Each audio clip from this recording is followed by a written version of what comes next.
This week on Full Credit to the Noise, brought to you by Parcel Protect. McLaren dead set doing their best to blow this championship up. Oscar Piastri accidentally, I'm doing those air quote things, clicks like. And the Perth Street Circuit cancelled for 2026. Welcome to Full Credit to the Noise.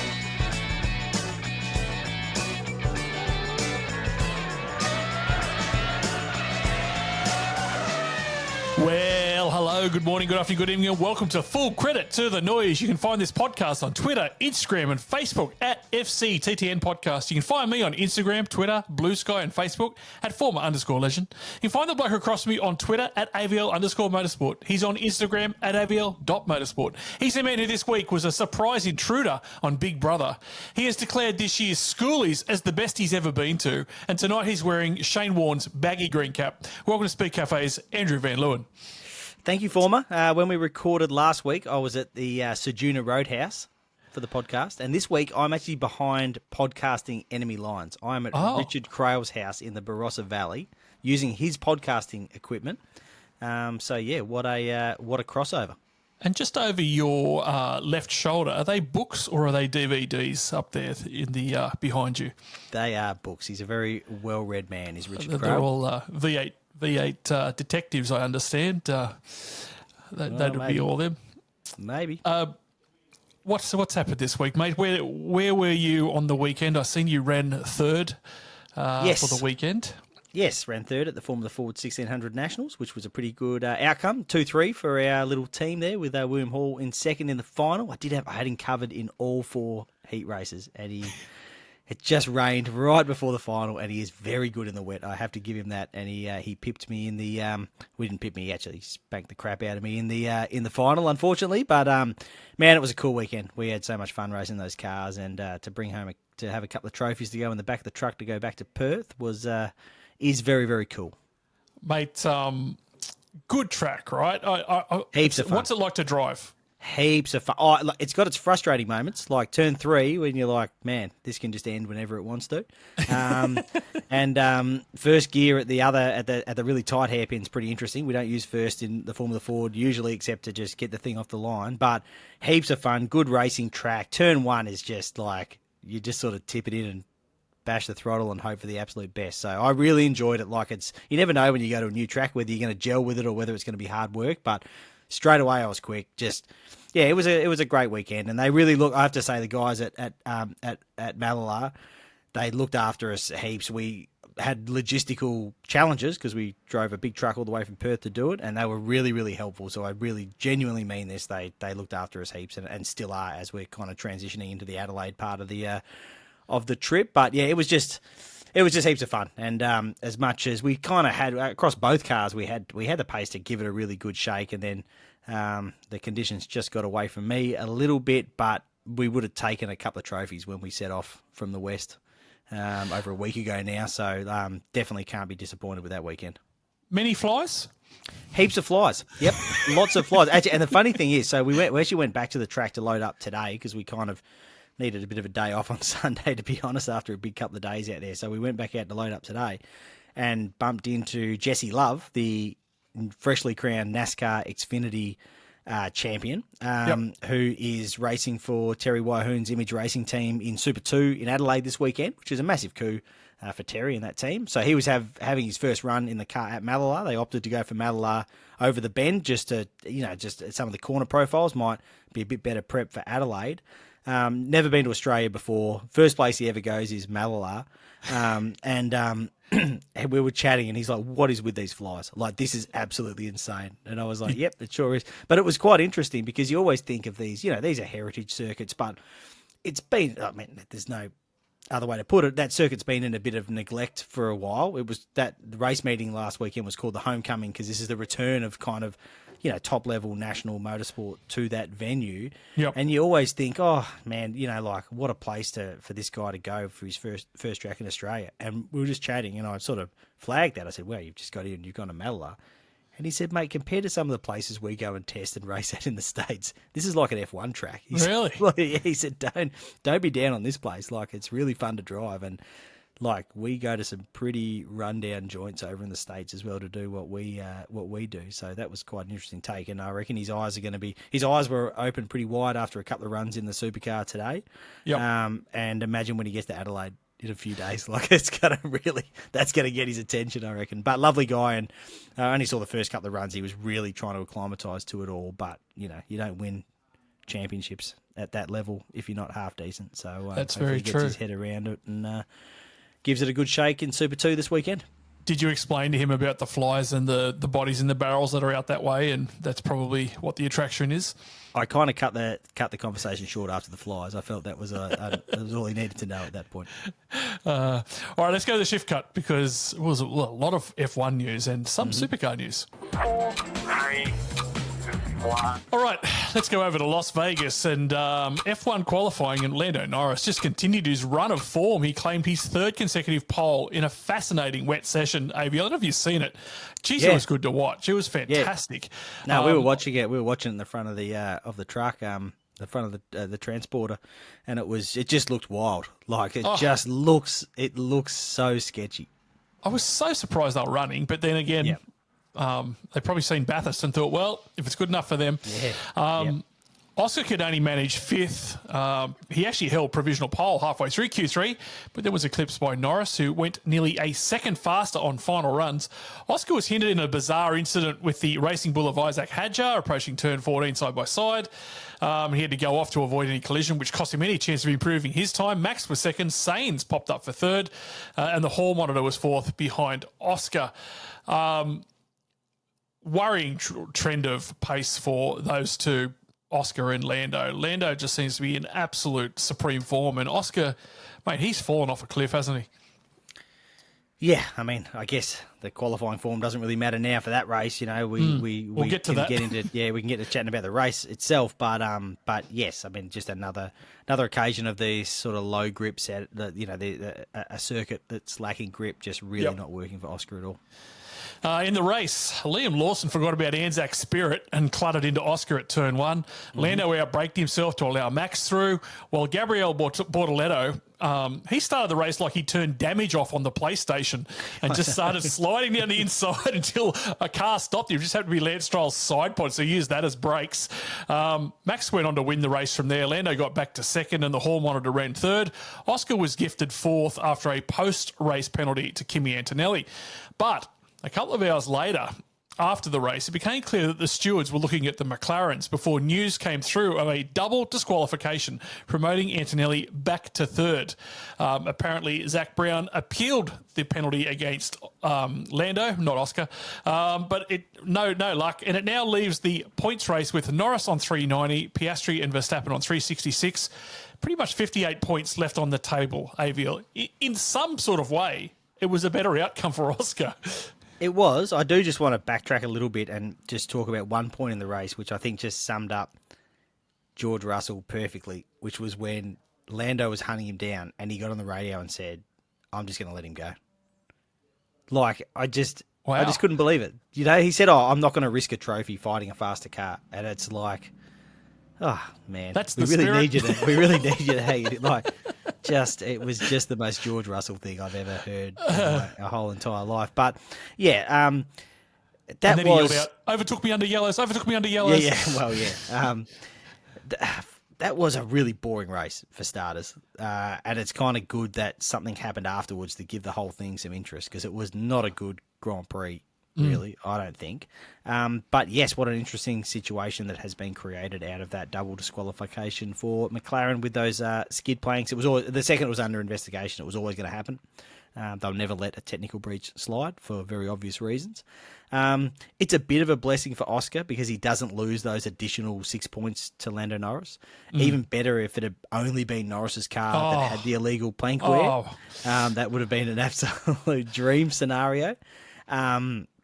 But even as it stands, it keeps Oscar closer to doing what he needs to do in Qatar, and that is just to keep the title alive heading to Abu Dhabi. Because without that, that was suddenly that looked like a big enough hill to climb, let alone trying to win the championship, just to keep the fight going. So, and it brings Max into play, which, to be honest, it could kind of affect Lando more than it affects Oscar, because that is how it tends to happen between those three. Lando does have this kind of mental hurdle when it comes to Max that Oscar doesn't seem to worry too much about. And we kind of saw it at the start of the Las Vegas race with Lando making that mistake, trying to cover Max off. That was pretty poor.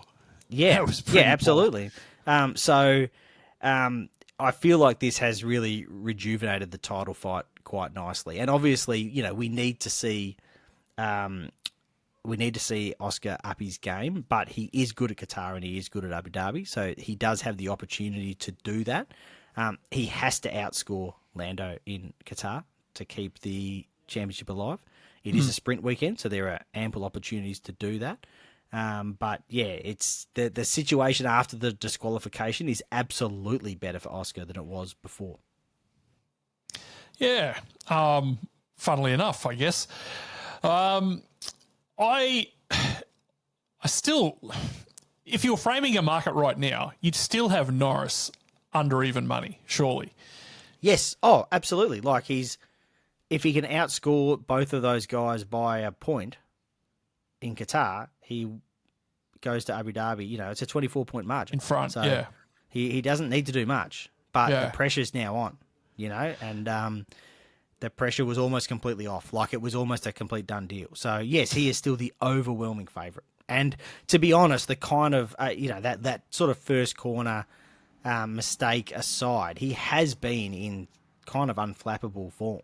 So the smart money is still that he goes out and wins in Qatar and does put it beyond doubt. But Qatar's such a tricky one just because of the track limits as well. Like you have to be, it's so easy to make a mistake at the wrong part of qualifying and end up in a whole bunch of trouble. So there's a fair bit of jeopardy there. It's not about whether you're going to end up hanging out of the wall or whatever. It's just about actually nailing a fast enough lap without overstepping the mark with track limits. So it's I totally agree. The smart money still goes on Lando, but it's certainly given it a bit more life than it had, as I said before those cars were disqualified. Yeah. Before the race, Oscar Piastri moved to play down a social media stir after he appeared to repost comments suggesting McLaren preferred Lando Norris over him in the title fight. The Australian was surprised to learn on Saturday morning that a graphic quoting Bernie Ecclestone, in which the former F1 boss claimed McLaren prefers the English driver Norris because of his start quality and camera presence, had been shared to his Instagram story in the early hours before being quickly deleted. The post spread rapidly amongst fans and reignited online debate over the perceived favouritism. He said, I don't know. I woke up this morning and saw it, so I don't know. Maybe I accidentally did it. Obviously, it was not intentional, but yeah, I don't know what happened. I don't know. I feel like you do. I feel like he definitely does know, but I think this is where it gets really tricky with these professional athlete social media accounts, because I don't know this for sure, but there's no way he doesn't run his own Instagram account, right? Like that's not what he doesn't sit there deciding what does and doesn't go on Instagram. There'll be multiple people as part of a marketing team that have access to that Instagram account. Don't ruin the illusion. That's the problem. That's exactly the problem for me. So it feels like the likeliest explanation to this is that someone has forgot to log out of one account and reposted something to that account by accident, right? Which is actually easy to explain. Right, so he could Christian Horner defense. I'm hearing what you're saying. He could sit down in the press conference and say, "Look, I don't run that account. Someone's made a mistake here. It wasn't me. It's unfortunate, but it is what it is." Except for the fact that, as you said, the illusion is that these guys actually do run these accounts, and that anyone interacting with that account are actually interacting with Oscar Piastri, and people might not be thrilled to hear that he probably has very little, if anything, to do with it at all. So he's been left in this really awkward sort of spot where there's every chance he's had nothing to do with whatever's happened, but he can't necessarily come clean about it, if that makes sense. You were telling me that you don't run your social media account. Who runs yours? Ironically, not you. Ironically, it was Oscar Piastri. Oh, there you go. Amazing. All right, let's come back over to Australia. And Shell V-Power Racing has announced that Brodie Kostecki has been giving a massive Dick Johnson Racing extension. Sounds like someone's been over to Turkey with James Courtney, AVL. Kostecki is signed on for another 5 years until 2030. And you're saying to me, you think it can be dangerous to ask for too long of an extension, AVL, and that some doctors say that big extensions are nothing but trouble. If you're going to look for an extension, AVL, what sort of extension would you be looking for? There was certainly some unfortunate clipping on some of the social media graphics from Supercars itself that did have the word massive and obviously the name of the team fairly close together, which is interesting. But yeah, no, it's this is big news. It's interesting, like clearly Brody does believe in this team and believe that DJR can get back to the DJR Team Penske powerhouse status, like the success of that era. And I guess it's not overly surprising because if there's one thing that Brody does back, it's Brody. Like, he will back himself with the right resource around him to dominate in supercars. And he clearly feels like DJR can give him that resource. And he's done the long-term deal. So between that and obviously, Triple Eight is sort of locked out till 2029 in terms of the Red Bull seats there. Tickford's still got a couple of years on the two guys there. So it's kind of all, you would think Groves are fairly settled with, they've got a very young driver lineup that I assume their plan is to try and develop, Supercars champions out of the two guys they got there. So I guess it all does make a fair bit of sense. Yeah, we're having this massive turnover this year, but then there's a fair bit of stability amongst those top teams for the next few years. I think too. I think Brody would probably cast his mind back to when he did win a title, and this is not a shot at Erebus in any way, but they were pretty under-resourced and probably compared to DJR, I'm willing to bet. And given that that's where he's at now, I don't think it would have been a tough decision at all. If he can win a title at Erebus, then you'd think that he'd fancy his chances at DJR. Erebus is always a funny one because they don't have to be under-resourced, obviously being owned by Betty Klemenko, who is remarkably wealthy. But it is a team that runs, that prides itself on its financial efficiency as well. So there's not always just, the tap doesn't just turn on. That's right. Even though the potential funding is probably better than any team in pit lane.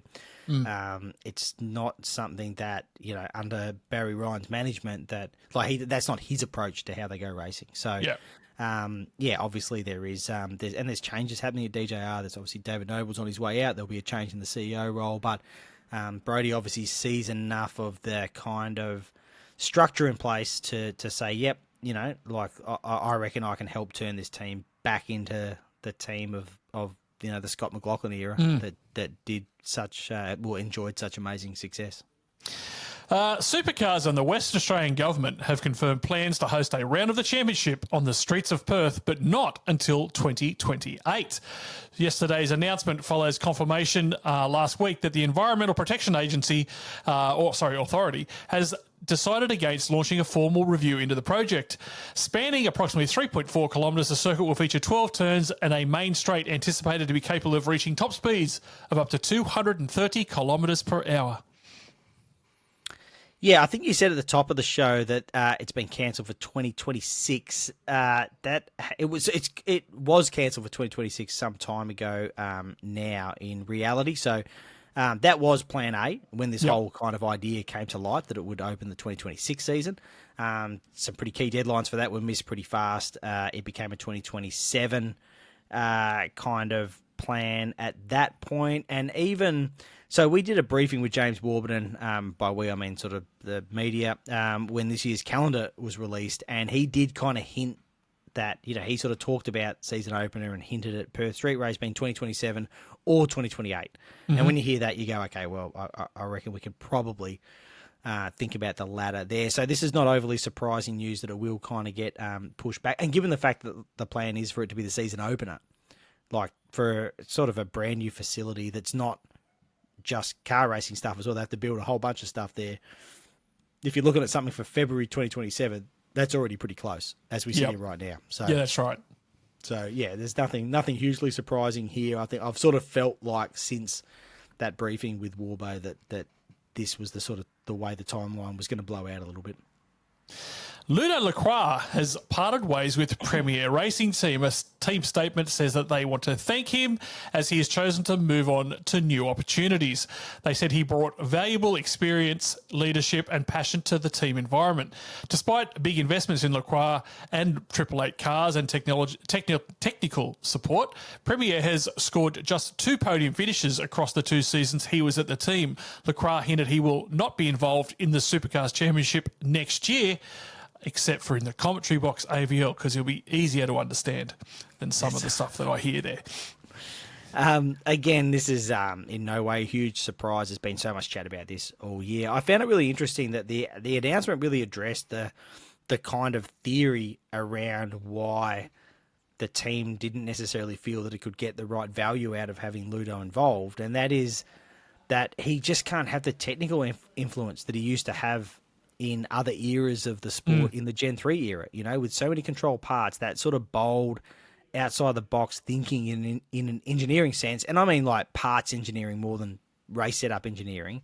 It just doesn't have the same place it used to in the sport. So I think that's kind of it. I think that was recognised by the team, and the fact that Ludo addressed that himself in the announcement about his departure or his impending departure was really interesting. And, there is also the history between Roland Dane and Ludo, which may have played its part, it may not have. Like, at the end of the day, if the sort of general consensus is that if we get along, we can go and win car races and championships, then people will bury the hatchet pretty quickly. But this is, again, not massively surprising news. This doesn't open up the chance of Couchy going there?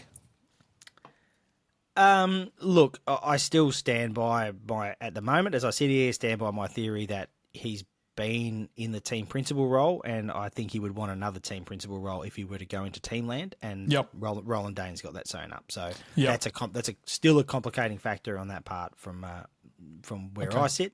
But I've been wrong before, former legend. Me too. Brad Jones Racing, speaking of shock announcement, has confirmed that R&J batteries will continue as Andre Heimgartner's naming right sponsor into the new era with the Toyota Supra. Next year will mark the 6th season R&J has sponsored the number 8 entry. I just want to see a livery. I just want to see a Supra with a livery. Yeah, me too. I definitely do. Obviously interesting. That's the first official confirmation of a naming right sponsor on one of these Toyotas. And I did like your shocking pun there as well about batteries. I assume you did that on purpose. Thank you very much. Proud sponsor of Full Credit of the Noise, by the way. Yes, absolutely. But yeah, I'm with you. I can't wait to see a proper race livery on one of these cars. I guess they got to get them to the wind tunnel first and decide what they're actually going to look like, and then we can work out. When does that happen, by the way? Early December. Oh, jeez. I love wind tunnel stories. Them and tyre stories are really, really fascinating sort of stuff to me. Get you up and about. Yeah. Finally, we should say Varlater Alan Moffat, absolute legend of the sport, who passed away on Saturday at the age of 86. One of Australian Touring Car Championship's first true professionals. He had rivalries with Peter Brock in the 70s, fueled by that Ford versus GM battle. He later played a role in setting up Tiga, which is the entrance group, which then became V8 Supercars. And they're going to honour him at Adelaide Supercars announced. Now, not often you'll find pieces of gold in Speed Cafe comments, right?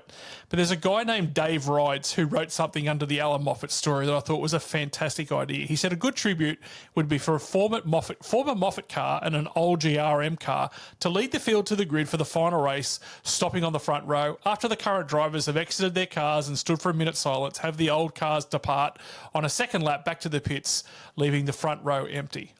Not a bad idea if we can get all that to happen. There's probably a few things that make it a little bit harder, but I like that idea and honouring GRM at the same time. Yeah, logistics is always the hard. Like, it is a fantastic idea, and obviously, Alan, an absolute legend of the sport. So incredibly sad news that he's passed away. That is a fantastic suggestion. I don't know exactly what Supercars is planning in an Alan Moffat tribute sense for the weekend. It's just the logistics of getting hold of cars can just be an issue. Like, it's not that easy to just Mate, that Synovus Falcon he ran was the loudest car on the racetrack I reckon I've heard. God, that was a loud car. So there's obviously, with Gary passing a couple of weeks ago, there's been a little more time to set up tributes for that. There was a bunch of GRM cars at Malala on the weekend, including the 2000 Bathurst winner that Bargs was driving, and I have heard that Garth might have a spin in that car in Adelaide this weekend as part of sort of an ongoing tribute to the life of Gary Rogers, and yeah, we'll see what Supercars does for Alan Moffat, but I'm sure they'll do something very fitting because he is obviously one of the great titans of Australian touring car racing. Yeah. So Vale, Alan. All right, we'll go to a break and we'll come back with a preview of the BP 500 from Adelaide. Back in a tick. Full credit to the noise. Winter could spell bad news for your vehicle's battery. Here are 3 maintenance tips from the battery gurus at R&J Batteries. 1. Avoid frequent short trips to keep your battery at a healthy state of charge. 2. Keep the battery terminals clean and corrosion-free. 3. Avoid running your accessories with the engine off for too long. If your battery is 3 years or older, it might be time to get it tested for free at your local R&J Batteries. R&J Batteries, power like nothing else. Yes, welcome back to the BP Grand Final. Did you hear that? BP Grand Final Adelaide Supercars round preview. Did I get that right? I think so. Not Clipsal, we sure? Not the BP 500 from Adelaide or whatever you said before, which is not an iteration of the name that's ever existed. But anyway, all right, let's move on. All right.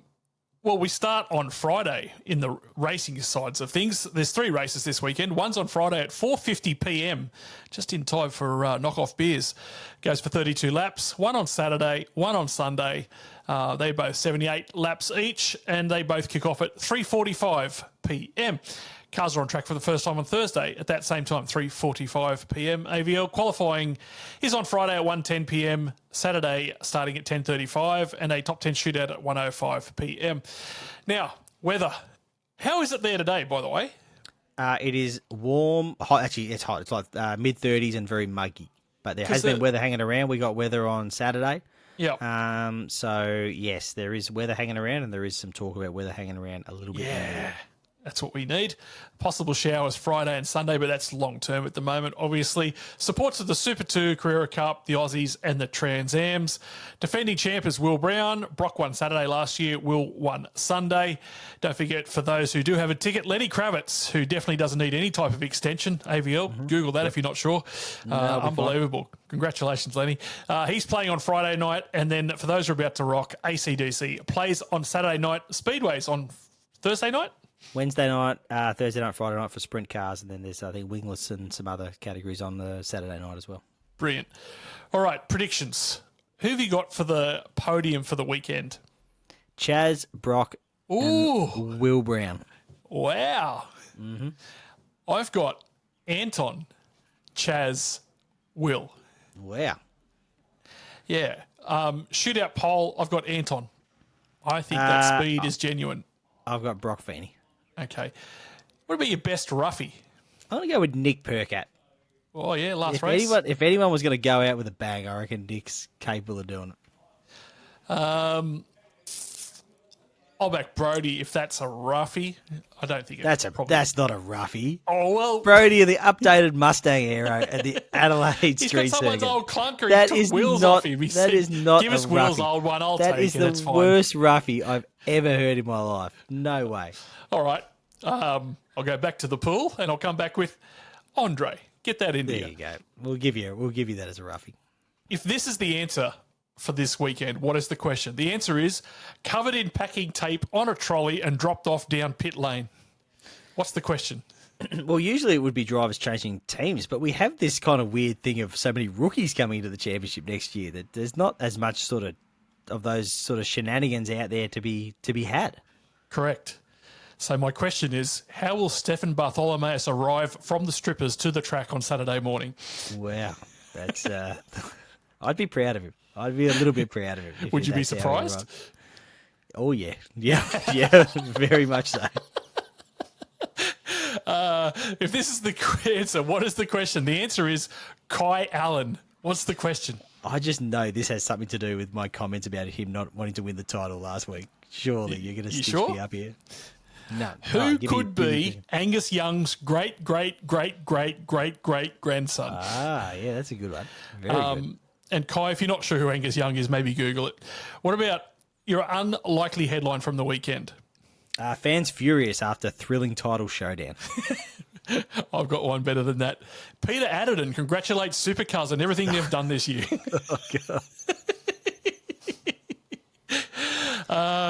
So you're saying that you think it's Chaz's year?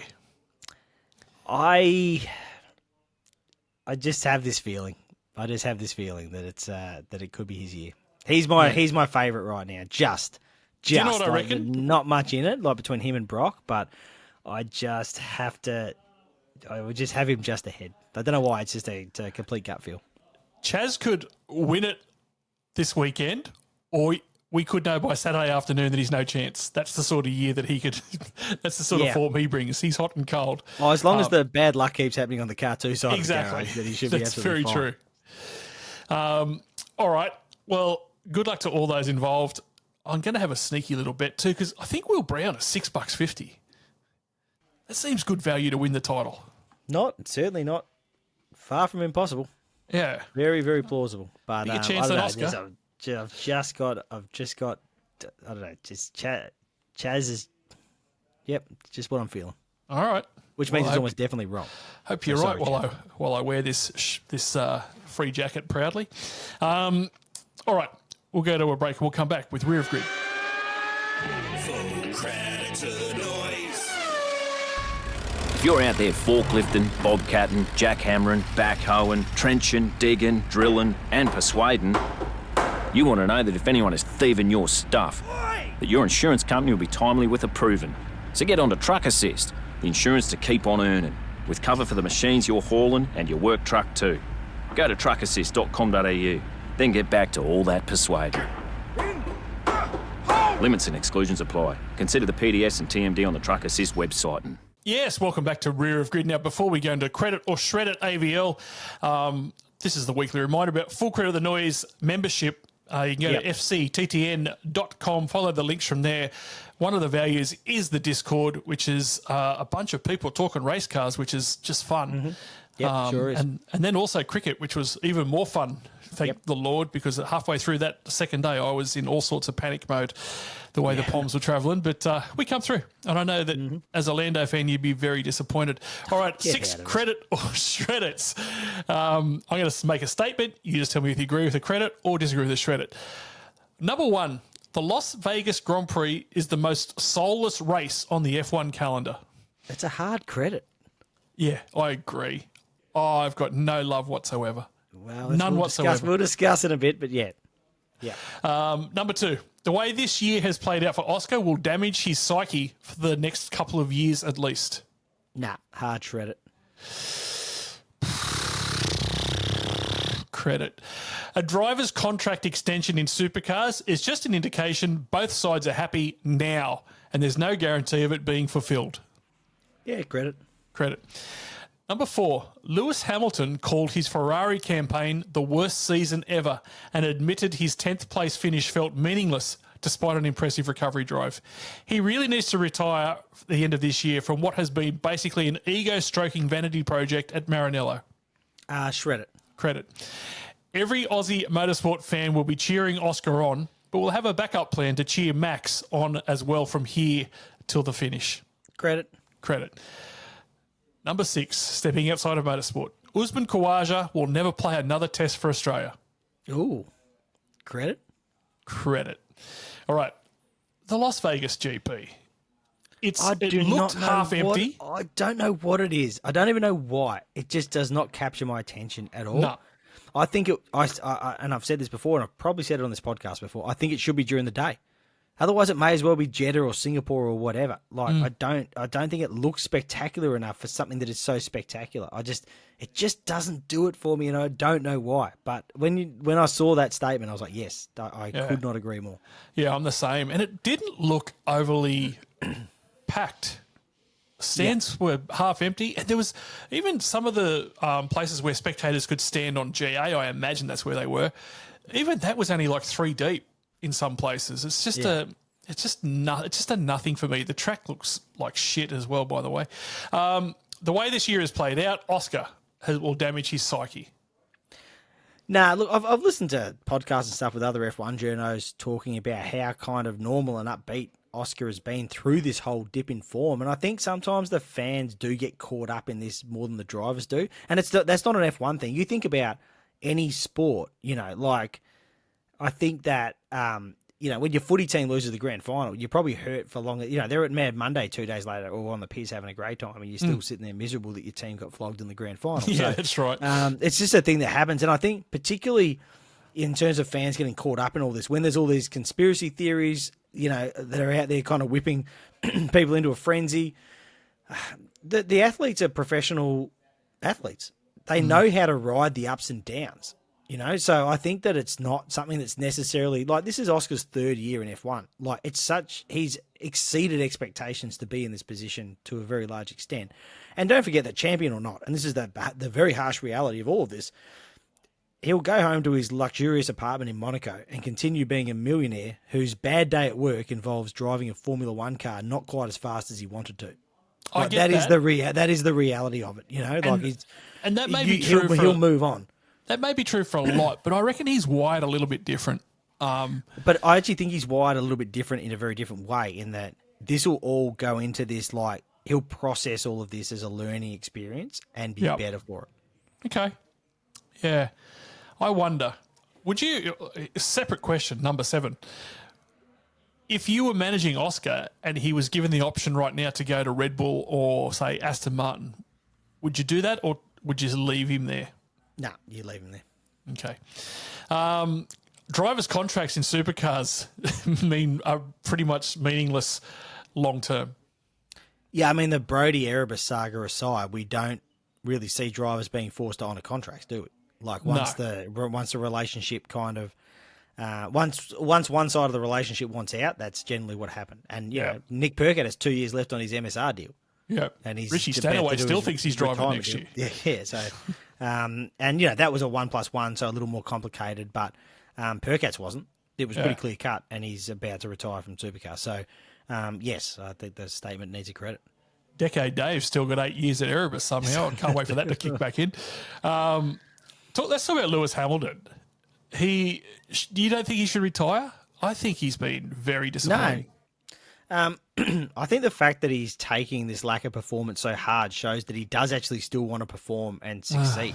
I don't know. And I think that if nothing else, the Ferrari move has kind of been proof that this rule set just doesn't work for however he likes to drive a Formula One car. And it's not just a Mercedes thing because it's now a Ferrari thing as well. So next year will be this fascinating test as to whether he has the sport has just passed him by a little bit, that he can't perform at that level, or whether we end up in a rule set that suits him better and he can get back near the front. So I think if it was a vanity project, he'd be long gone.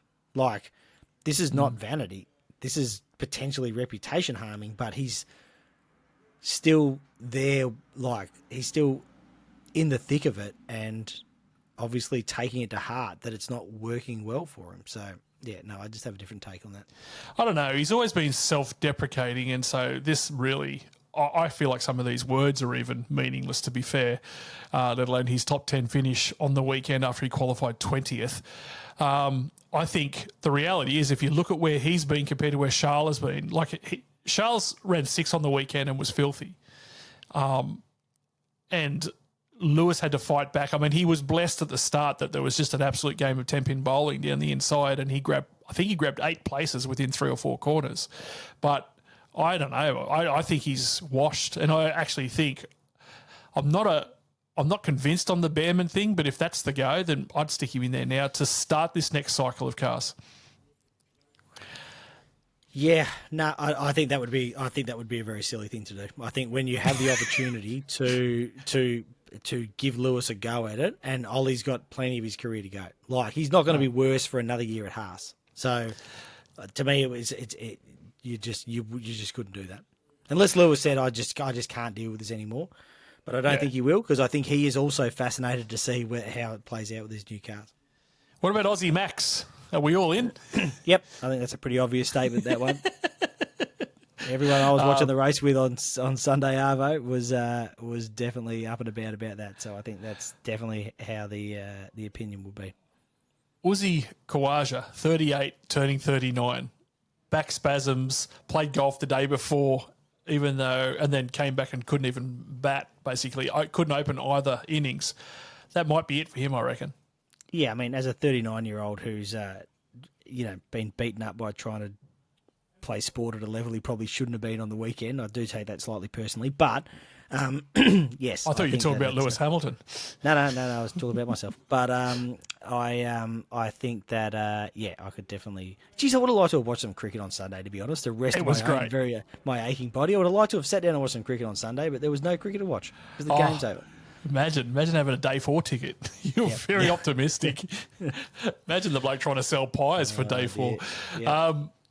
Couple of questions. Actually, I put in 3 letters this week. One from Ryan Ford. He said, "Hey guys, I'm interested on your thoughts regarding Austin Cindric's wildcard. I understand it's great for growing the sport and getting some international interest, but is the grand final the right place to do it? What happens if he causes a safety car that affects the race result?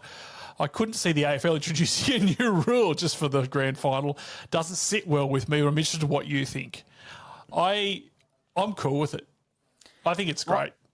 I am cool with it, but I totally understand this point of view as well.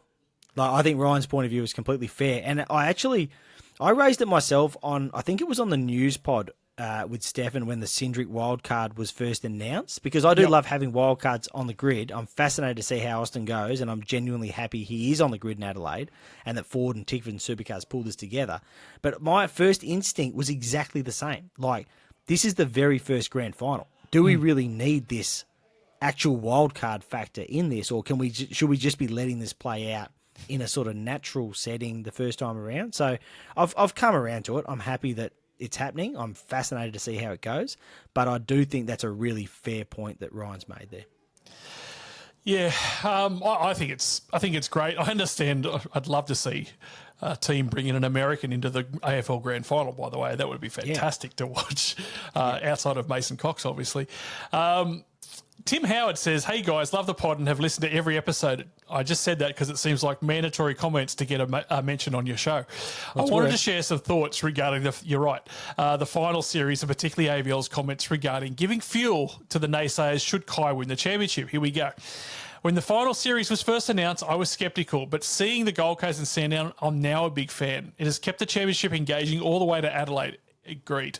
I tried to liken it to other sports. I feel like the old way without finals was like the minor premiership in the rugby league. Canberra were able to rest players knowing they'd already won it. Same in the V8s. If Brock had already tied up the championship prior to Adelaide, we're going there with nothing on the line.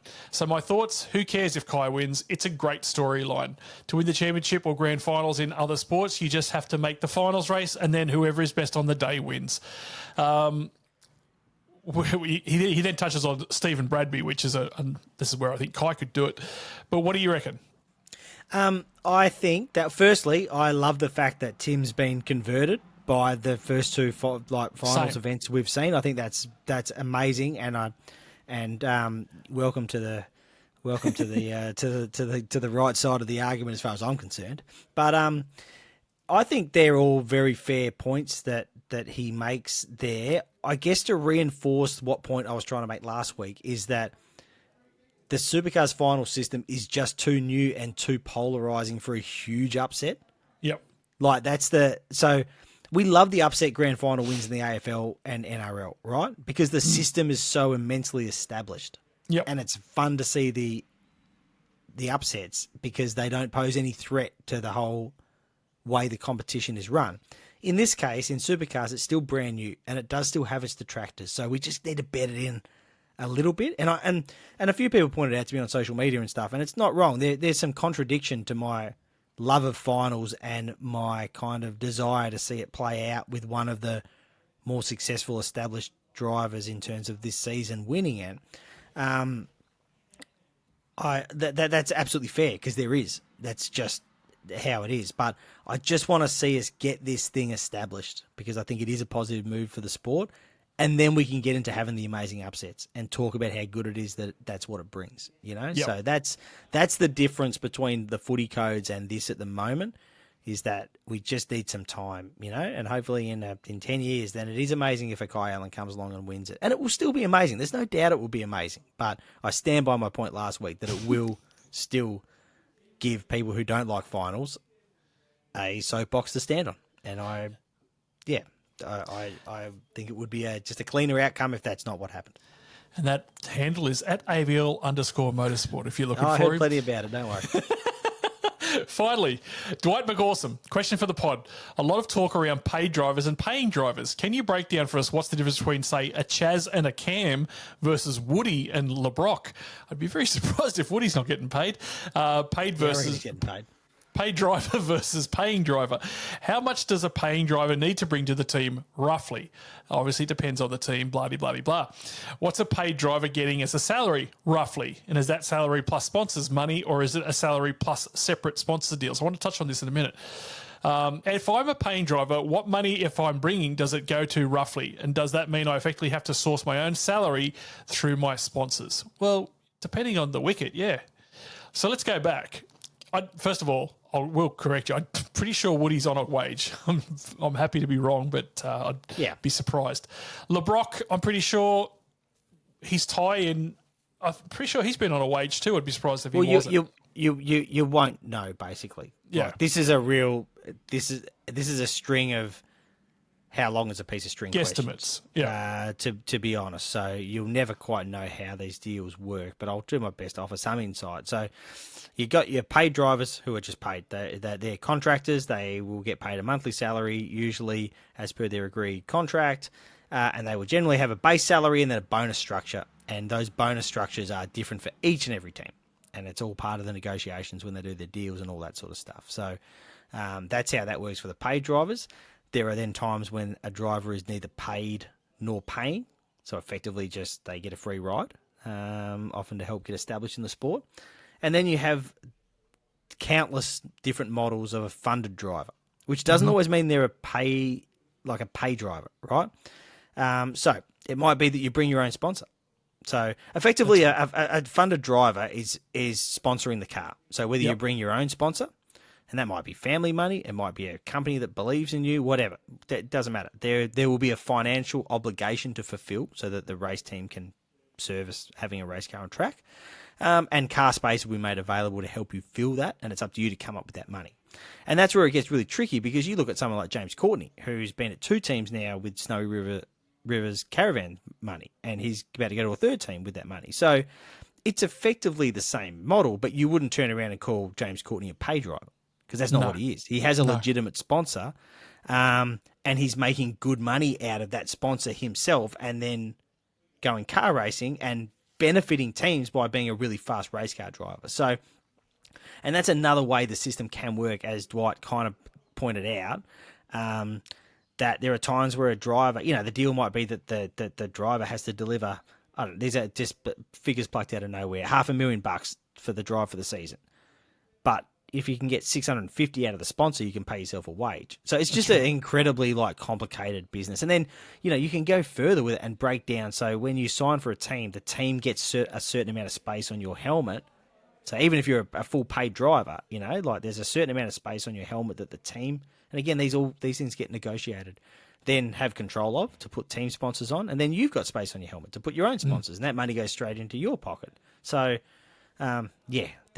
there's no clean answer here, but there's a number of different ways that this whole pay/paying/whatever sort of scenario plays out. So back in the day, I remember there was at least 3 or 4 drivers on around $1 million a year, and then those numbers sort of dropped off in the last maybe 5 to 10 years. But do you think that, given that the series is now essentially very similar cars, one of the great differences in teams can be the driver, do you think their wages will then go back up again, because that can be one of the more serious differences in a team? Yes, I do think driver wages are probably going to be on the up as the whole Gen 3 era stabilises to some extent. Not for everyone. It's not like it's going to be a blanket like... No. But I think there will be a premium on good drivers. I think that's a fairly kind of well-held theory around the paddock. I know a driver that was in the series and was looking to get an enduro drive this year with a decent team, by the way. And, they were talking about money and everything else. I'm just going to be careful how I say this. And he was quoted $150,000. And he thought, well, that sounds great.